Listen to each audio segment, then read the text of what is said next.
各位网友，大家好，今天是2020年12月4号，星期五，欢迎大家参加王健每日观察直播2的节目。我们今天的题目是美联社调查揭开武汉疫情试剂盒断供之谜。我今天是怀着一个悲愤的心情在做这个节目的准备，因为我终于明白了中间的一个情况啊，这个情况其实是在我们当时报道武汉疫情的过程当中一直无法解释的一个现象啊。那么美联社非常感谢美联社做的一个调查报道，他调查报道搞清楚了当初在疫情初期为什么整个武汉整个湖北省没有就是试剂盒一直在断供，就是非常少的试剂盒。试剂盒是个非常重要的关键的用品啊。那么我们中间来讲一下，我也趁着这个节目的机会呢，把整个的武汉肺炎疫情爆发的过程跟大家描述一下，因为有一些网友呢可能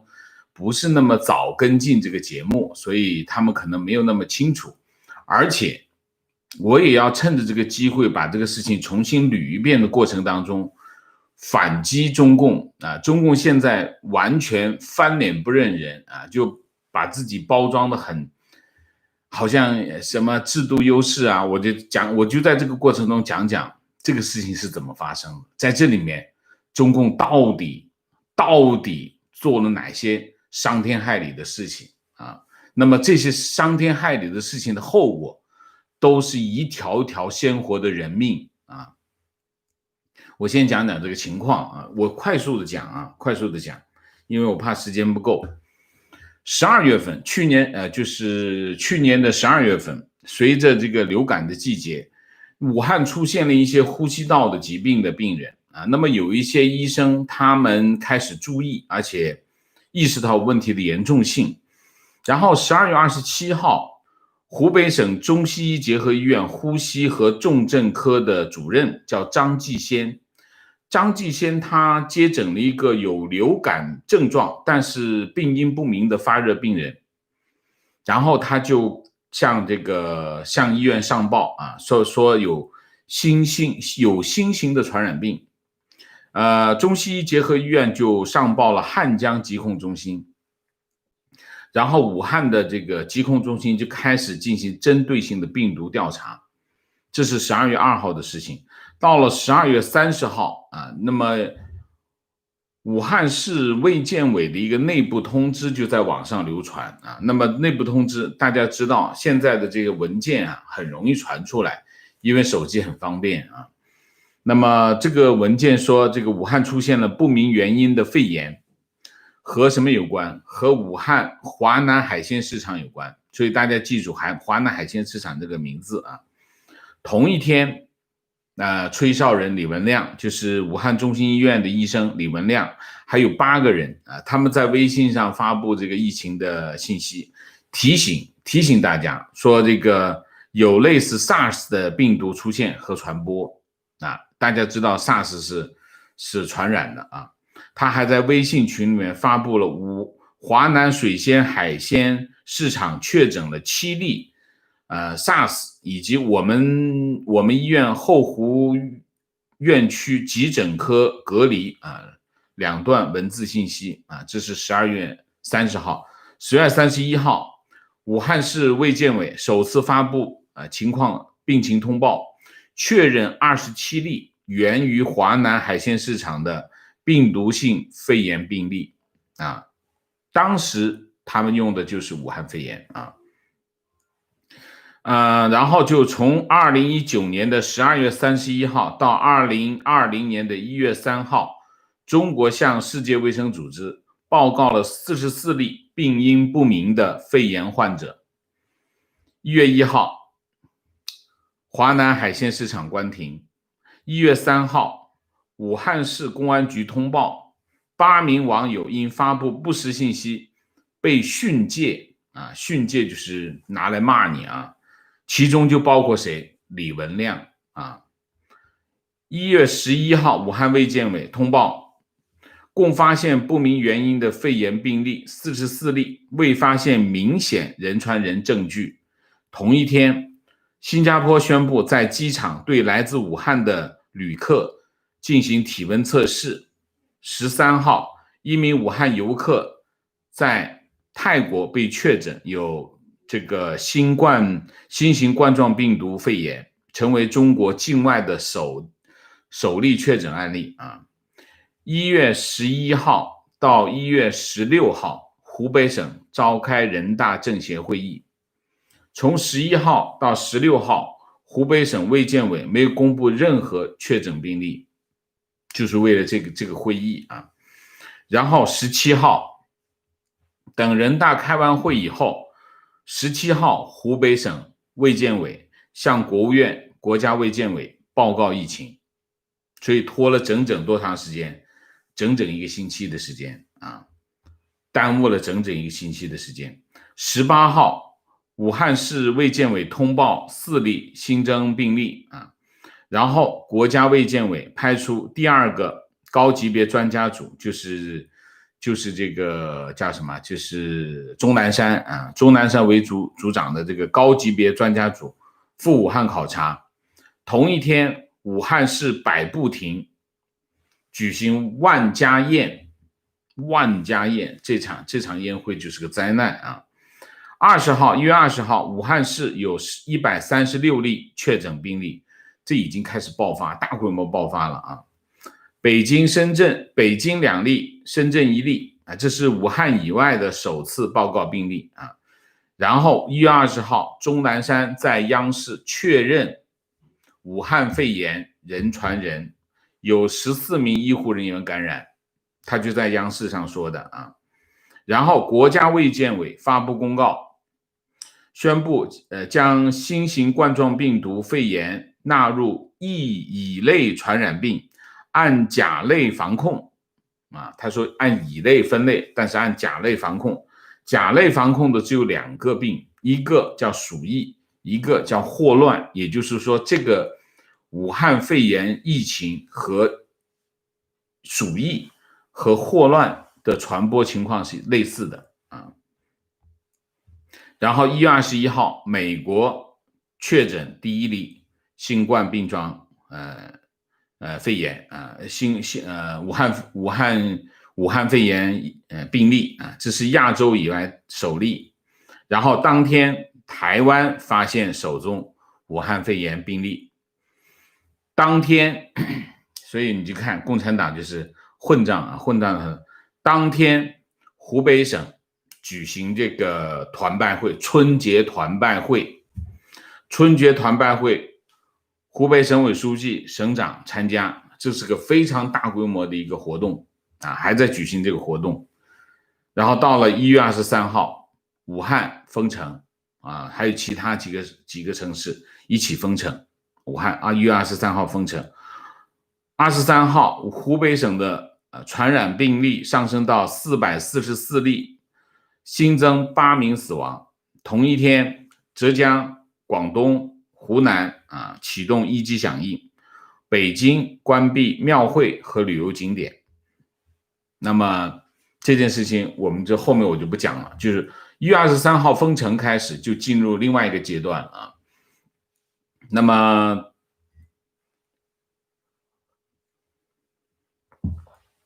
参加过了解过的当时的情况的人都知道，当时情况有两样物资是最关键、最重要，但是最紧缺，也反映了中国所谓的国家治理能力就是这么烂啊！烂在哪里？第一个就是试剂盒啊，试剂盒。第2个是什么？口罩和防护服。当时整个的武汉，其实整个的湖北省的医疗系统开始崩溃啊，因为病人大量的涌入，导致什么？第一批出现的问题是什么？医生全部倒下，医生护士全部倒下。为什么？口罩不够，防护服不够。防护服、口罩不够的话，这些医生就马上就是你想一下，这个情况就是他被感染是迟早的事情。所以试剂盒的关键是什么？试剂盒按照国家卫健委按照国家卫健委的这个要求确诊一个病例才能收治，你没有确诊，我不收治，我不收你，你回家，疑似全部回家。那你想一下，你必须确诊了，你才能确诊，靠的是什么？2个条件，3个条件。第一个就是你要有症状，你要发热其实到他那儿的全发热。第二个你要有试剂盒，但是没有试剂盒，整个武汉是一天只有200-300个试剂盒，一下就用光掉，而且试剂盒不准，试剂盒准确率只有30%，就不准是什么意思？他测不到。那这些人会怎么样？这些人就要回家。所以最关键，在当时的情况，最关键的是什么？最关键的就是试剂盒，就是核酸检测试剂盒，一个就是防护服跟口罩都没有。当时的武汉一片混乱我说武汉正在发生人道灾难，讲的就是这件事情按照正常程序是这样的。当国家卫健委发现有一个病毒，那么病毒开始出现的时候，他要去生产这个试剂盒，就是我们叫检测试剂的时候，他呢就会他的程序标准程序是这样，他先认定一种病毒的病原体，然后呢就干什么呢？就把这个你认定了这个病原体之后，就做出一个测试设计检测设计和所需要的这个，你会做这个检测测试剂的这个设计，你会做出一个方案，然后你会把这个方案呢发到全国各地的这个疾控中心国家疾控中心做出一个试剂的这个叫什么？叫这个检验试剂的设计方案把这设计方案发给谁呢？发给全国各地的疾控中心和医药公司，还有什么？还有这个实验室，让大家去做什么呢？去做开发，叫测试剂的开发或者试剂盒的开发。你开发完了以后你做出一个试剂盒，行，你拿到疾控中心来检验认证，你的这个是不是合格？合格，行，你就去生产，拿到合格证你就去生产这试剂盒就去了医院就使用，整个的标准程序是这样那这一件事情发生是怎么发生的呢？国家疾控中心1月3号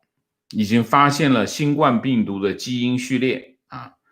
那么病毒病所应急技术中心4号完成了这个检验试剂的设计方案，就是我要做一个什么样的试剂才能把这个病毒检测出来，这试剂方案你4号已经做好了。理论上来说，他做好了这试剂方案，应该把这方案发出去，他没发出去，他干什么？他把这套试剂检测方案的设计方案留下来，给3家上海公司签了个合同，签了个什么技术转让合同且协议，每家公司掏100万，拿到这个协议，拿到这个设计方案，这3家公司就跑回去做这个，只有3家公司，这3家公司在这整个行业里面名不见经传，没有人知道他是谁，可见他既没有技术力量，也没有生产能力。所以你知道为什么后果是这样？所以我为什么今天悲愤又悲是悲什么？悲那些受到就在这件当中死于非命的这些病人，愤就是愤怒这件事情，他把这件事交给了3个关系公司。什么关系？这个美联社就做得非常棒，他把这个关系全部给搞清楚了。所以我们等一下就跟大家讲，他把这个交给他们，他们就回去做了一个试剂盒，再交给他，再给认证，然后去生产。好，这件事情于是呢，在疫情的初期，只有3家名不经传的小公司在生产试剂盒。然后呢，这个国家疾控中心就通知全国各地，那所有的试剂盒我这里出，我发给各个省疾控中心，各个省的疾控中心再发给医院去。于是他把这个口子还扎住了，就是你们不能用其他地方的试剂盒，只能用我提供给大家的试剂盒，就是把这个出口给扎住。来保障这三家公司的这个垄断地位。那么这个就出现了几个问题。第一个，试剂盒严重不足到什么地步？武汉当时我们收到不确切的消息就是武汉这个中心医院一天只领到300-400个试剂盒，这怎么够？一天跑进来的病人是多少？300-400个多的这是第一个，试剂盒严重不足，这是第一个。第二个，试剂盒的准确率非常低，只有30%只有30%，这就导致大量的病人无法确诊。你没有试剂盒你怎么确诊？根本确诊不了，而且试剂盒不准你也确诊不了。确诊不了怎么办？按照当时的规定，没有确诊不收治，那么这些病人就回去，只能当疑似，然后就回去。所以呢，在武汉疫情的初期，有大量的病人死在家里，没有统计到这个武汉肺炎疫情的死亡人数里面去，连那个数字都没有算到。这是第一个后果。第二个后果，大量的疑似的病人没有办法收治的后果是什么？他就回到家里，就回到社区。武汉的就继续爆发，不断的在爆发，导致社区的这种疫情传播无法控制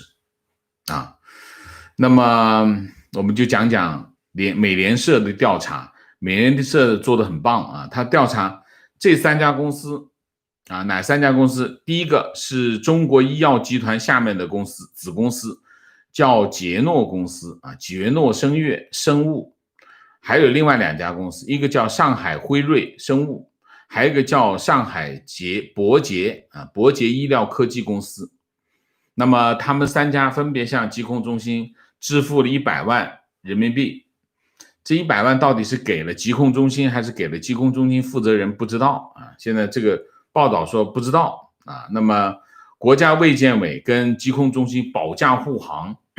这3家公司在初期垄断了整个的市场。那么上海博捷医疗科技公司的创办人叫赵百惠，他曾经是上海疾控中心微生物实验室的技术员看到关系了吗？博捷这个公司呢，它员工人数不到100人，人很少，人手不足，生产能力非常的低这是第一个。第二个，捷诺是国企中国医药集团下面的国企，他曾经跟疾控中心合办培训搞关系然后辉瑞呢，他跟这个疾控中心的病毒所技术中心，就是我刚才讲出方案的这个主任叫谭文杰，有长期的合作关系，这都是关系户那么3月份的临床实验报告，当时获得认证的测试试剂当中，捷诺最差，其次是博捷。捷诺就是那个医药集团所以国企是最烂的国企永远是最烂，国企最差，然后是这个赵百惠的这个博捷其次是博捷。那么深圳有个医生2月份抽取了213名使用捷诺的患者的样本，发现这个假阴性的比率超过30%就是测不出来，就是他的病例当中有30%测不出来1月31号武汉出现了武汉只有19名疑似病例，然后呢，只有1个人验出来，另外18个人全部回乡继续过年，结果就是怎么样，传播病毒啊。这件事情一直延续到什么时候？一直延续到1月底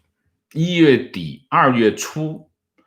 这件事情已经到了令人发指的地步的时候，然后卫健委才批出去7张许可证给其他的企业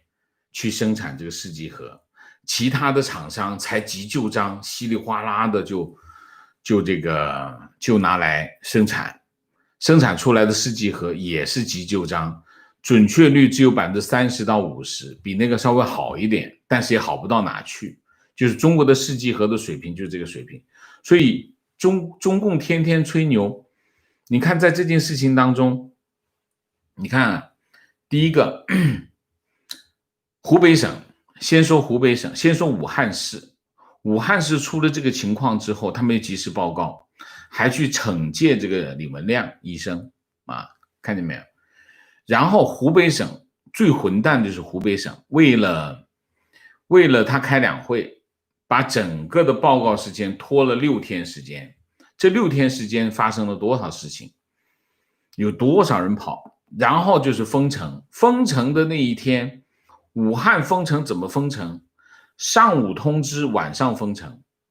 就是上午通知大家，我们要封城了，然后就胜利大逃亡，整个武汉就往外跑。所以其实呢，封城的效果并不那么好啊，并不那么好，就是能走的就走了，情况就是这样的情况。然后就是当时2月初的时候，李兰娟就是在那个专家组里面卖药的，就专家组有一半在卖药啊，中国的专家组，他是我印象中是学部委员还是什么，李兰娟啊，他当时就说试剂数量不够，本来是应该早发现早诊断，可是武汉现在还做不到。你说为什么做不到？你说天天讲中国集中力量办大事，你看一到关键时候就是这样子。当时在武汉的情况非常的悲惨，非常悲惨的就是你到医院去问一下，有多少这种案例，就是跑得来检查第一个试剂，有试剂的情况下没验出来打发回家，不行了再送来再检测，检测出来了，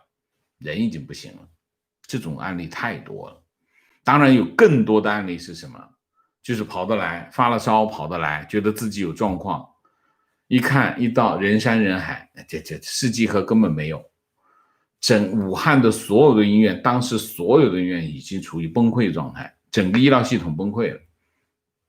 所以在这件事情上，你可以看得非常非常的清楚。3件事情，第一件事情，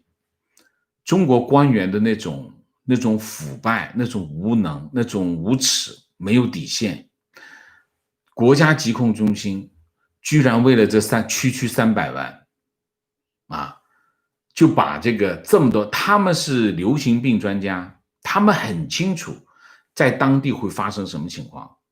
试剂盒肯定当时应该是爆炸性的需求，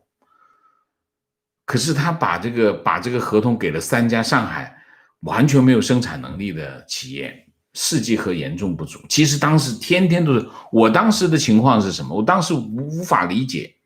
这件事情，为什么？我觉得第一个有可能是卫健委他有个意图，希望能够控制这个疫情的数据啊，确诊数字，所以呢他就控制这个试剂盒的发放。我当时以为是这个，那这样的话我们数字不会那么难看，吓得大家。但是我其实当时是很疑惑这一点，为什么？因为大家要知道，公布这个数字是国家卫健委，你如果不想让大家吓着，你公布数字，你改掉它就是了。你不能控制试剂盒，因为你控制试剂盒的后果是非常严重的，因为你大量的病人没办法收治，没有办法收治，就是眼睁睁他就死在那里，他没办法进行治疗。卫健委的规定非常清楚，你必须确诊了才能使用它的治疗方案，你不能确诊的话，你根本不能使用它的治疗方案。当时我印象中，这个当然那个床位一床难求，难求到了什么地步？凤凰卫视好像有个副台长在武汉也是得了病，各种关系找了进不去啊，就是厅级干部都进不去。他在节目还是在网上呼吁说能不能帮我们找一个床位去治疗，结果没有实现啊，没有实现，就这种情况。所以你想想当时的情况是多么悲惨。虽然当时的治疗手段非常有限，大量的病人出的情况是什么？要么就无法确诊，回家死在家里，根本没有得到治疗，因为没有试剂盒；要么试剂盒不准确，也是会死在家里。好，试剂盒准确了，医院病人太多，根本管不过来，就是自己扛过去。其实现在这件事情，你自己回过头去看，就是当时芳芳写的那个日记，老实讲，我坐的这儿，我看到的情况比芳芳日记里面写的情况要严重100倍。所以武汉最后宣布他们只有4000人死亡，我觉得要乘以100才行。为什么？你看武汉殡仪馆领骨灰盒领了多长时间？领了将近半年时间，领骨灰盒领了半年时间，他不让大家一窝蜂的去领，那情况会吓死人。他就让大家每天给个数量去领，有人算过啊，大概是这个数。所以你看湖北省混蛋吗？啊，武汉市当时这么严重的疫情还搞百家宴啊，百家宴。湖北省为了两会推迟了1个星期向中央报告，然后就是还为了这个开两会，然后还搞什么？还搞这个团办晚会啊，然后国家卫健委，你看市省国家3个层面都混战，一片混蛋，所以这才会酿成今天这个大祸。我今天必须做这个节目的原因就在这里，因为必须告诉大家真相是什么。真相就是这个，1/3是天灾，2/3是人祸，就是这帮贪官污吏又无能又混蛋的官员干出来的好事。好吧，我就不多说了，再说我又控制不了。OK， 好，我们今天的节目就到这里，我们下面进入互动。进入互动之前，例行公事，请大家点赞，请新来的网友订阅，请大家加入我们的会员，支持我们做更好的节目。另外，进入互动之后，请大家不要聊天，4个情况、问题、观点、情绪啊。那么对于那些讲这个疫情来自于哪里，哪个国家，我都不用反驳了啊。就是我们这么多视频在前面，大家可以去看一下啊，每个视频都很清楚的知道，都在讲述疫情到底病毒到底来自哪里，好吗 ？OK， 我们现在进入互动啊，进入互动，看看今天有什么高见。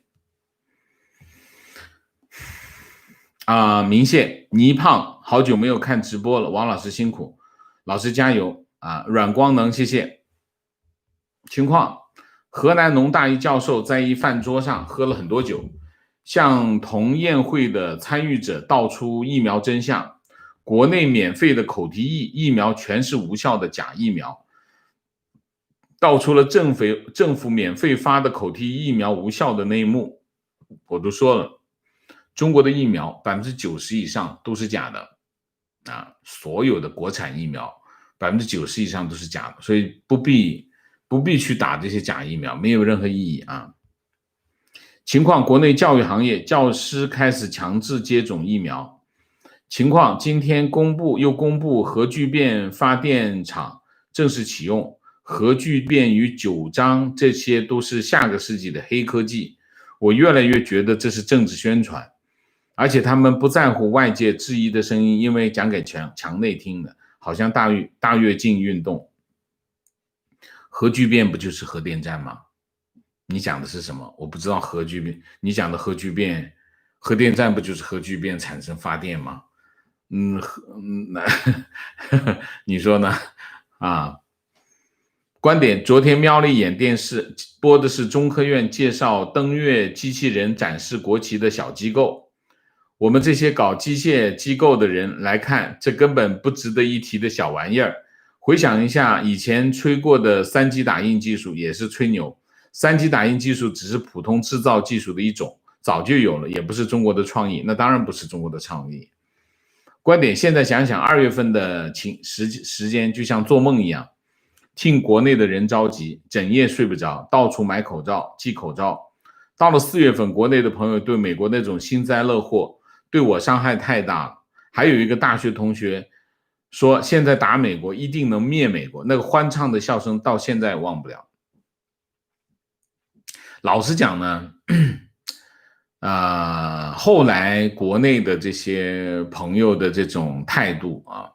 你就想起谁呢？你就想起了孔乙己你就想起了孔乙己，就是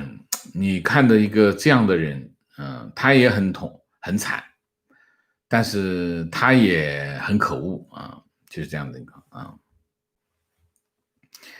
情况加观点，国内亲友在上海最近感冒，想买点白加黑或者是日夜百服宁缓解症状，发现线上线下所有药店都没有西药，以前是身份证限量，现在一点都买不到。住店医师说去医院也不一定能开到，现在买的全部都是中成药，还特别贵，理由是百服宁这种药里含有麻黄素，可以提纯药品，这是个幌子。虽然感冒基本上是靠7天自愈，但这些药可以减轻症状，不至于白天影响工作，晚上影响睡眠。为了推中药，真是连让你好过的机会都不给。就是现在推中药已经到了疯狂的地步，就是中共现在做事情已经就是为了我要的效果，其他的东西都完全不管的这种手法观点，中国疫情对生命健康造成的伤害绝对大于想象，不仅是新冠病人数据的问题，还有为了防御新冠采取的极端措施造成的伤害可能不小于新冠造成的直接伤害。比如养老院的一些老人发病得不到救治，人就这么走了。我在医院看到一个人心脏病人口都紫了，但是医院必须做核酸检测才收治，但是核酸检测要5个小时才能出结果。我们这叫什么？这叫次生性灾难，就是因为他要进行采取一个措施解决现在这个问题，而由这个措施产生的灾难叫次生性的灾难。中国疫情防治的措施产生的次生性的灾难比疫情本身产生的后果严重10倍就是死于这些措施的人肯定是超过疫情本身，因为有的小孩子直接活活在家饿死的，因为封了，整个楼门都给封掉了，所以根本就出不去，很多人饿死在家里，活活饿死在家里，这是一个。还有很多的病人，因为他现在很多的医院直接改成传染病医院，直接就只收治这个武汉肺炎病人，然后很多正常的门诊都停掉。大家知道一些城市，大部分的城市医院其实都非常的繁忙也就是说一个城市你除了这个武汉肺炎以外，你每天都有大量的病人需要救治的。但是如果你一口气把四五座当地最有效率的医院改成这个专门治这个武汉肺炎的医院的话，那意味着什么？意味着大量的其他的病人没办法救治，就这样，就很多人就这样就死去了，无数，你可以看我们的之前的节目，就里面讲到这些问题，有没有管？没有管，这就集中力量办大事，然后小事全部都不管，其他的事情全是小事，这就是中共的所谓的治理能力千疮百孔，一塌糊涂。情况疫情爆发初期，台湾被小粉红笑话，说台湾的康复率远远低于中国大陆。那时看到武汉的康复数字快速上升，我说台湾的康复条件是必须得两个礼拜，连续3次检测呈现阴性，确认没有病毒隐患了，才确认康复。所以一个从大陆来的大妈躺了好几个月没有症状，却不定义为康复，因为检测报告一直显示有病毒隐藏。用台湾的康复条件，中共敢吗？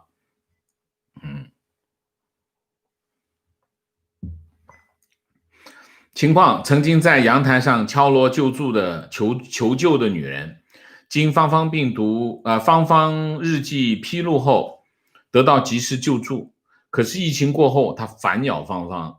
我知道这个事情。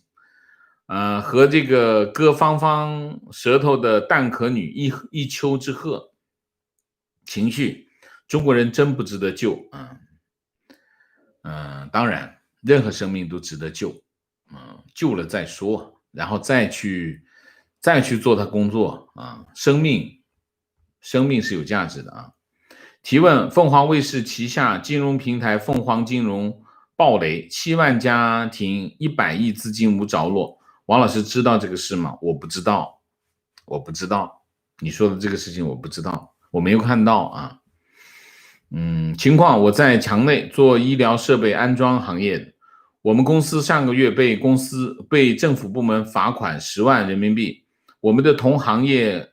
合作公司被罚款30万，理由是我们公司规模太小，承接的订单太多。其实我们今年虽然有签订单的合同，可是今年并没有开工，这个罚款理由太荒唐。现在公司老板撑不下去，准备裁员并宣告公司倒闭。眼看就要过年，现在裁员真的是把人往死路上逼。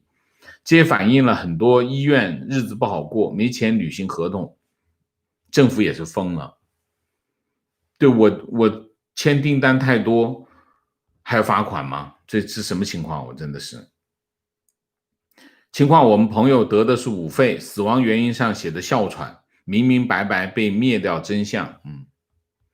观点：中国的全部资源全部用在党务系统，在政权是否稳定面前，人命像一只蚂蚁，欺骗、控制、盘剥、打压是这个政权的属性。只要它存在一天，中国人就永远脱离不了苦难。非常正确。观点：在中国逆淘汰的机制下，官员们根本不会把大众的福祉放在第一位，他们只关心自己升官发财，为了升官不择手段。情况：情绪，我高龄产妇，儿子1岁时打疫苗后2腋下起肿块发烧，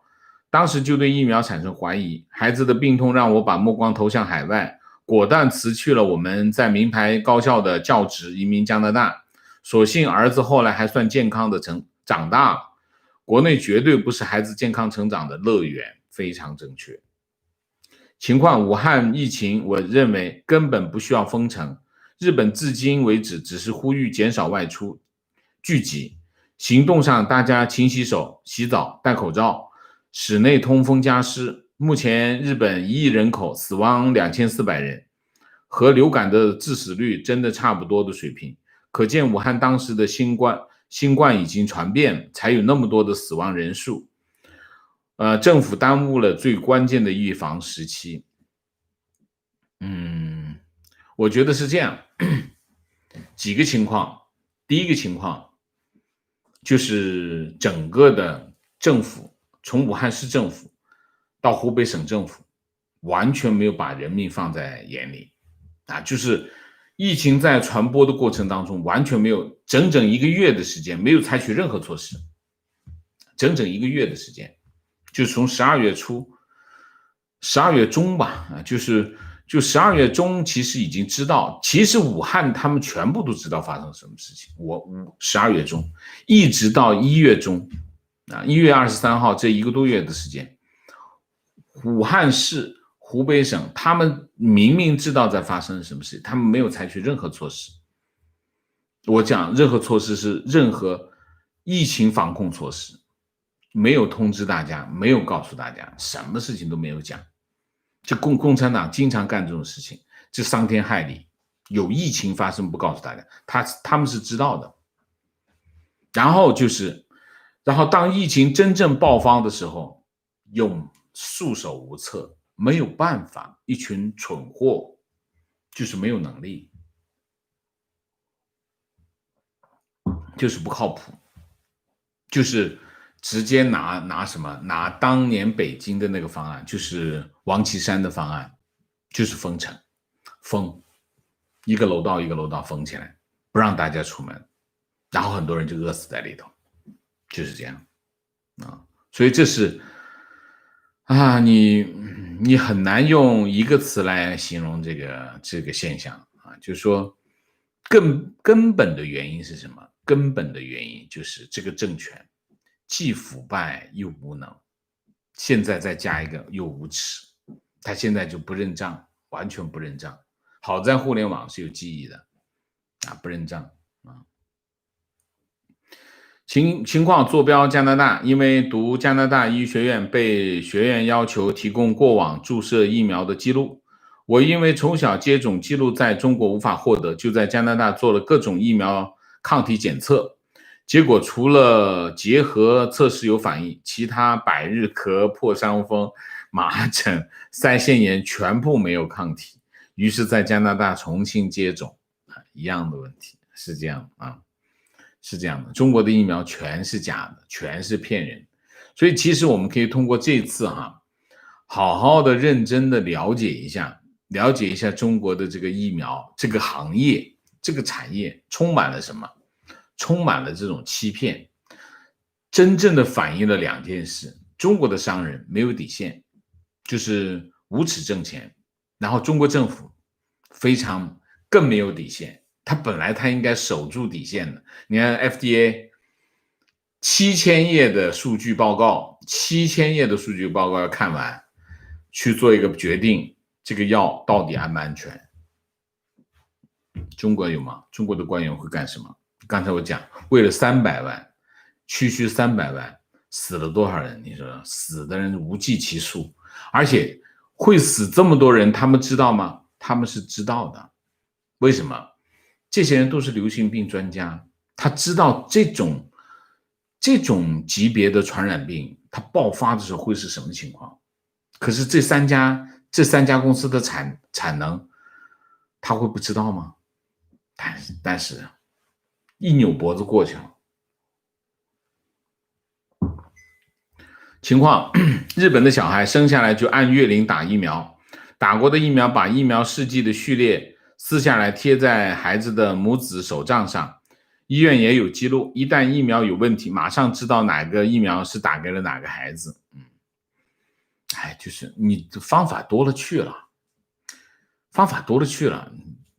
中国没有不是，这就是水平啊，我就想经常讲的是，这就是整体发展水平的问题。中共天天吹牛就是我希望习近平能看到我们这个节目观点，现在对于疫情的问题，我感觉已经开始往后疫情推进，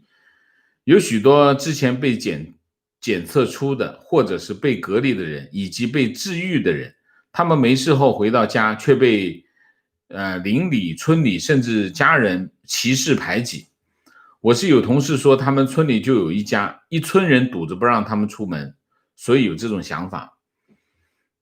这种情况非常普遍。非常普遍的情况，你刚才讲的这个呢，只是程度的问题。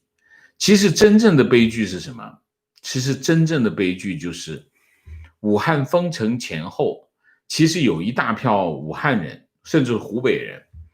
离开了武汉，离开了湖北，跑到全国各地。他们在全国各地遭遇到的情况，可以写这么厚一本书，你信不信？啊，就是各种遭遇啊。其中有一个我印象中是这个，还是一个议员啊，在微博上写了一段文字，引起了非常大的反响。就是他们在上海他们因为来自武汉要隔离，那个隔离的情况非常不堪，然后他就在微博上发了一段，然后就无数的这个五毛去骂他等等，这种情况就非常，这还算是比较好的。他在上海，你到一些落后的地方，那这个更不堪回首，就是那种对武汉人、对湖北人的这种那不是叫歧视了，叫侮辱性的迫害，带侮辱性的迫害啊！那歧视不能叫歧视了。他说把他堵着不让出门，这堵着不让出门的情况，还有一些，当然还有一些人也很恶劣，就是他明明知道他来自武汉，他到处跑啊，这种人也很可恶啊，都有，各种情况都有。同学的孩子8岁和5岁，19岁是19年来新西兰留学，体检的时候医院验血告诉他们没打肝炎疫苗，我们同学很纳闷，说当年打过了，看来是假疫苗，不出国化验血都不知道。你可以看一下，你在国内打的疫苗都没有用。坐标洛杉矶，出生在上海，从小因为家里有亲戚有医生，所以家里的小孩的疫苗全部都是拿进口疫苗，自己在家里打，不管是流感还是百破或者是其他疫苗，就算学校打过了，也要自己在家里再打一遍。现在看来道理和王舍说的是一样，他很清楚，全是假的，国产疫苗90%都是假的。情绪努力几个月考城管就去履职了，不过我今天早上还是打报告辞职，现在还想怎么给家里人解释，不过我也不后悔，坚持自己真的很难。情绪，我1年前也是个沉睡的人，通过这次疫情让我彻底醒来，我相信不只是我一个人。是的。好，明谢 Helen 张，谢谢王老师，王老师辛苦。孙小乔，谢谢。陈洪涛，谢谢。李养基，谢谢。好，我们今天的节目就到这里，感谢大家的参与，我们下个节目再见。再见之前，请大家点赞，请新来的网友订阅，请大家加入我们的会员，支持我们做更好的节目，做更好的自己。谢谢大家，谢谢。